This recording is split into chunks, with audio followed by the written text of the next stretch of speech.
Praise the Lord. എനിക്ക് വേണ്ടി 2 sisters പ്രാർത്ഥിച്ചപ്പോഴും രോഗശാന്തിയുടെ കാര്യമാണ്, രോഗത്തിൻ്റെ കാര്യമാണ് കാണിച്ചത്. സിസ്റ്റർ സജിത പറഞ്ഞത് 100% ശരിയാണ്. ഞാൻ 20 വർഷമായിട്ട് ഒരു ട്രാക്ഷൻ, സർവൈക്കൽ ട്രാക്ഷൻ കഴിഞ്ഞപ്പോൾ മുതൽ കംപ്ലീറ്റ് ബെഡ്രിഡൻ ആയിപ്പോയ ഒരു കേസാണ്. എൻ്റെ എം ആർ ഐ കണ്ടിട്ട് ശ്രീചിത്രക്കാർ പറഞ്ഞു, സിസ്റ്ററിനെ ലൈഫ് ലോങ് ഫ്ലാറ്റായിട്ട് കിടന്നോണമെന്ന്.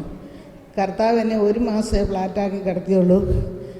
അത് കഴിഞ്ഞിട്ട് ഇന്നും അത്യാവശ്യ കാര്യങ്ങൾക്കെല്ലാം 68 വയസ്സ് വരെ ജോലി ചെയ്യാൻ അനുവദിച്ചു. അത് തന്നെ വലിയ ഭാഗ്യം. 33 വർഷം മുമ്പ് എനിക്കൊരു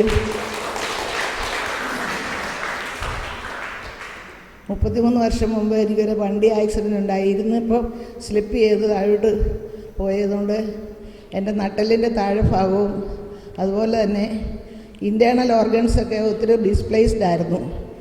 എന്നിട്ട് അത് ഞാൻ തന്നെ അറിയാതെ പോയി. അത്രയ്ക്കും ആരോഗ്യമുള്ളൊരു കാലമായിരുന്നു.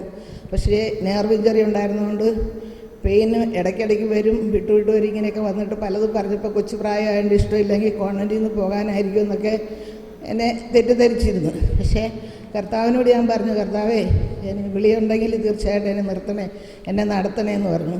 ഇത്രയും നാളും നടത്തിയതിന് നന്ദി.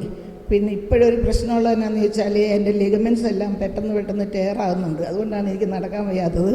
ഞാൻ ഇവിടെ തന്നെ അത്യാവശ്യത്തിന് ഇപ്പോൾ 2 വർഷത്തോളമായിട്ട് റെസ്റ്റാണ്. അപ്പോൾ ഇവിടെ തന്നെ അത്യാവശ്യത്തിന് പള്ളിയിൽ വരിക, കൂട്ടുമുറി പോവുക, എൻ്റെ കട്ടിലേ കിടക്കുക, ഇത്രയേ ഉള്ളൂ എൻ്റെ പരിപാടി. അപ്പോൾ ഒരു സിസ്റ്റർ എന്നോട് വന്ന് ചോദിച്ചു, ആഹാ ഇതെന്നെ കിടപ്പാണ്? ഞാൻ പറഞ്ഞ എൻ്റെ മെയിൻ ജോലി ഇതാണ്, പിന്നെ ബാക്കിയൊക്കെ ഉള്ളത് ചെറുതായിട്ടുള്ള കാര്യങ്ങൾ, എൻ്റെ പേഴ്സണലായിട്ടുള്ള കാര്യം ചെയ്യാൻ ദൈവം അനുവദിക്കുന്നു. പക്ഷേ ഈ ധ്യാനത്തിൽ ഞാൻ വന്നപ്പോൾ എനിക്ക് ഒരുപാട് ആന്തരിക മുറിവുകൾ ക്ഷമിക്കാൻ വയ്യാത്ത അവസ്ഥ ഇന്നലെ ഞാൻ പറഞ്ഞു, അതെല്ലാം ഉണ്ടായിരുന്നു. പക്ഷേ ഇന്ന് പ്രാർത്ഥിച്ചപ്പോൾ സിസ്റ്ററിന് അത് തന്നെ മനസ്സിലായി. എൻ്റെ നട്ടലിൻ്റെ വേദനയും എൻ്റെ സ്പോണ്ടിലോസിസിൻ്റെ പ്രശ്നമെല്ലാം അത് കറക്റ്റാണ്. പക്ഷേ സിസ്റ്റർ എൻ്റെ അസ്വസ്ഥതയുടെ കാര്യം വിട്ടുപോയി. സിസ്റ്റർ ഇപ്പോൾ ഒത്തിരി സന്തോഷം കാണുന്നു, പ്രകാശം കണ്ടു എന്നൊക്കെ പറഞ്ഞപ്പോൾ ഞാൻ പറഞ്ഞു ഇവയെല്ലാം വളരെ കറക്റ്റാണ്. അതുപോലെ എൻ്റെ കാല് സുഖമായതുകൊണ്ട് എനിക്കിങ്ങനെ ഓടാനും ഈശോയുടെ കൊച്ചായിട്ട് നടക്കാനും ഒക്കെ ചാടാനും ഒക്കെ പറ്റി. ദൈവത്തിന് സ്തുതി.